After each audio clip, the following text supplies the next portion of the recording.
બ્રાન્ડની વાત તો ડિજિટલી ને બધા કરતા હોય છે. What about the offline branding?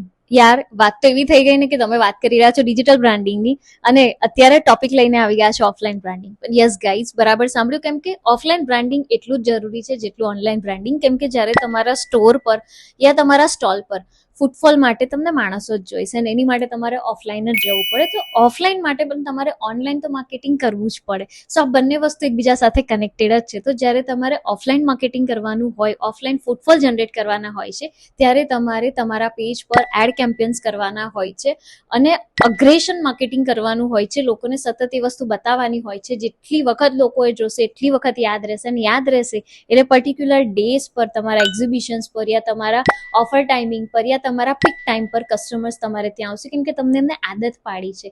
તમે ડિજિટલ પ્રેઝન્સની અંદર તમારા એડ કેમ્પેન્સથી સતત એ લોકોને સ્પોન્સર્સ એડથી અને એવી જ રીતના કન્ટેન્ટ તમે એમને સતત બતાવ્યું છે કે એમને સૌથી પહેલા તમારા બિઝનેસ, તમારા પ્રોડક્ટ કે તમારી બ્રાન્ડ જ યાદ આવે, બાકી કશું યાદ ના આવે. સો ઓફલાઈન માર્કેટિંગ માટે પણ ઓનલાઈન માર્કેટિંગ એટલું જ જરૂરી છે. સો યસ ગાઈઝ, હું છું મારી ડિજિટલ ફ્રેન્ડ. ફોલો કરવાનું ભૂલતા નહીં અને રીલ સેવ કરી દેજો.